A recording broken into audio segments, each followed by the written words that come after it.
queremos escucharlo un poco a Julián, que nos está esperando en línea, un buen amigo. Julián, un abrazo. Te saludamos aquí en Rivadavia. Willy Cohen, somos nosotros. ¿Cómo estás?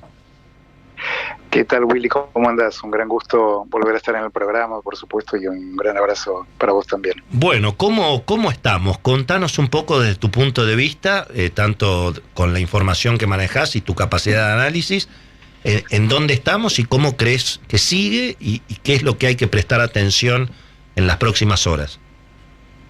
Bueno, cómo no. Primeramente coincido con la presentación inicial que hiciste al señalar quiénes son los actores y la rareza del rol que tienen, sí, y el panorama de situación y los riesgos que claramente estás insinuando están ahí presentes, ¿no?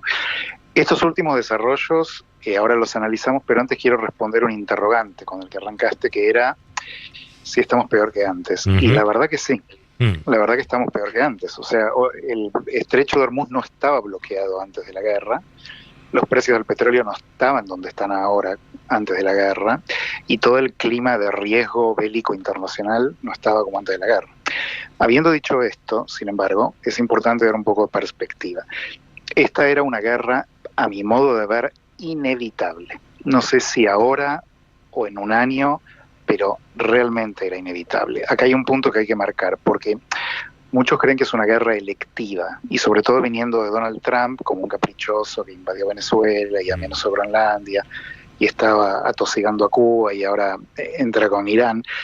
Está bien, puede ser que Trump sea un poco matón más que un garante de la estabilidad internacional, pero alguien tenía que confrontar a este régimen. Es un régimen, primero para recordar, con sangre argentina en sus manos, tiene una larga historia de promover terrorismo mundialmente, es un régimen en guerra con su propia población, a la que masacró con más de 30.000 personas, supera el número de desaparecidos en la Argentina en años. Esto en un mes liquidó 30.000 personas.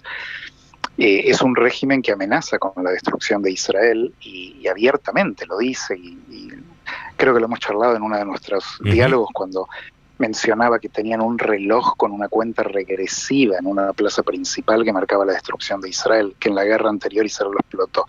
De manera que es importante entender que este régimen, decidido como estaba y sigue estando a obtener armamento nuclear, era una confrontación inevitable.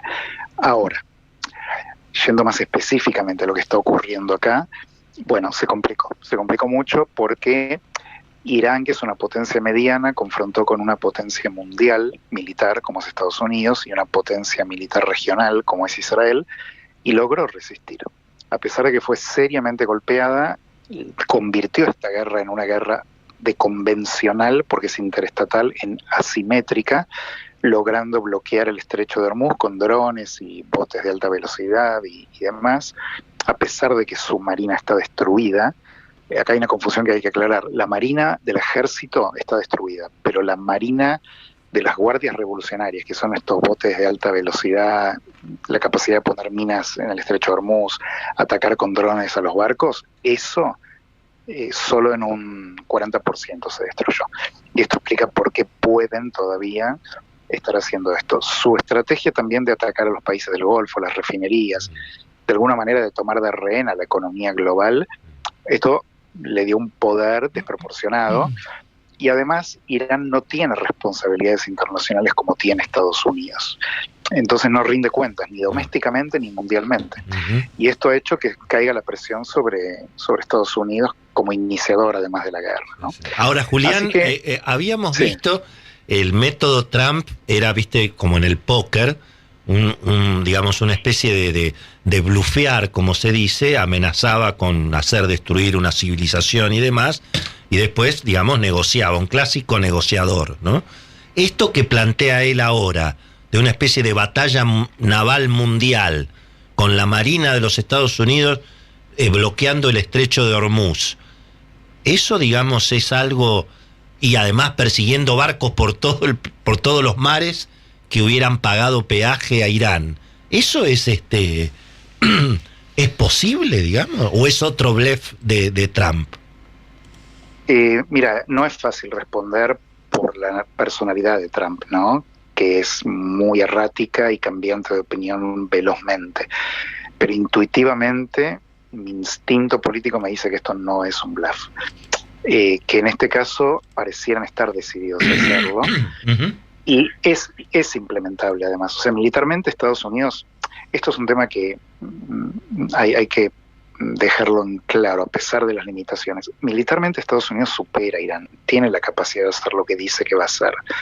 Lo que pasa es que Irán ha demostrado tener una capacidad de astucia, de asimetría, de un muy buen uso de recursos para descolocar a la economía mundial y presionar a Estados Unidos políticamente más que militarmente, ¿no? Políticamente y económicamente. Ahora, en esta situación específica, la verdad es que Trump no tiene alternativa, porque no puede permitir una situación como la que era un riesgo que se venía planteando, que haya un cese de fuego con el estrecho de Hormuz bloqueado, que esto es lo que estaba ocurriendo hasta que estas negociaciones colapsaron. Desde que se anunció el cese de fuego, menos buques que durante la guerra estaban pasando. Sí. ¿Cuál es, Julián, la situación ahora para Israel? ¿Qué nos podés explicar de eso? Bueno, para Israel, por un lado, tuvo un gran logro estratégico en el sentido de que, y esto es consensuado en Israel, no solo Netanyahu, es la oposición también, todos los israelíes prácticamente, no todos, ¿viste? Porque es una democracia y siempre hay disidencias, pero en términos generales, hablando políticamente, el pueblo y el establishment político están totalmente a favor de esta guerra. Creen que el régimen iraní, no el pueblo iraní, el régimen iraní tiene que ser erradicado. Esta banda de fanáticos ayatolás que están realmente extorsionando al mundo. Desde ese sentido se cumplió una ambición militar israelí, política israelí, nacional israelí, de confrontar con Irán con el respaldo de Estados Unidos, nada menos. Con lo cual, desde ahí arrancaron bien. Luego se llevaron una sorpresa importante con el poderío militar de Hezbollah, que parecía destruido, o por lo menos muy seriamente degradado, especialmente después de esta operación fabulosa de los walkie-talkies que explotaron por las radios por todos lados, y que provocaron el debilitamiento de Hezbollah, la consolidación un poco mayor del gobierno libanés y la caída del régimen sirio de Bashar al-Assad, porque ya Hezbollah no podía protegerlo. De manera que daba una impresión de que Hezbollah estaba muy contenido, y esta guerra demostró que no. Están teniendo la capacidad de realmente disparar cohetes de largo alcance, llegando al sur de Israel también, y lo vienen haciendo ya por semanas.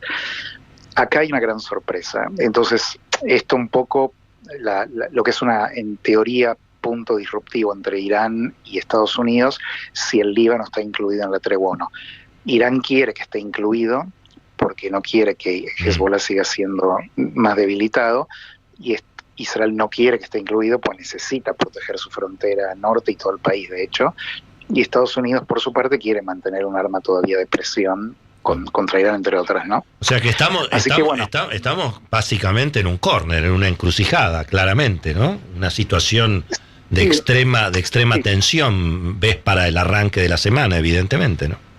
Sin lugar a dudas, porque había como una expectativa mundial en torno a, qué pasa con las negociaciones, sobre todo cuando también algo que acertadamente marcabas al principio, desde el campo norteamericano luce raro, pero no es del todo extraño quienes negocian. Primeramente, el yerno de Trump, al igual que Witkoff, están involucrados en todas las negociaciones. Sí. Él confía más en el poder de estos empresarios negociadores que en diplomáticos de carrera, ¿no? Es un clásico de Trump y lo viene manejando así. Si es bueno o malo, no sé, lo debatimos, pero estos son las dos personas que él en general se manda a las negociaciones más críticas. Se suma J.D. Vance, y este es un agregado importante, porque J.D. Vance representa el ala opositora interna en la Casa Blanca a la guerra, y en general a las guerras del involucramiento norteamericano. Entonces, si él no logra diplomáticamente la solución, todo el movimiento MAGA tiene que conceder que, ya está, nuestro hombre es el que está diciendo que no se puede dialogar. Desde ahí me pareció una jugada astuta de parte de Trump. Hay otras noticias que dicen que Irán exigió que J.D. Vance sea el enviado. Sí, me queda claro. De hecho, hoy Trump, cuando anunció la intención de bloquear el estrecho de Hormuz, dijo, ahí tienen la reunión, fuimos a la reunión, no hubo como planteando que no hay otra alternativa, ¿no? Julián, te mandamos un abrazo gigante, te agradecemos mucho como siempre, y seguiremos el tema en las próximas semanas. Otro gran abrazo para vos, Billy. Ahí estamos escuchando a Julián Schwindlerman, analista internacional, buen amigo aquí de Somos Nosotros.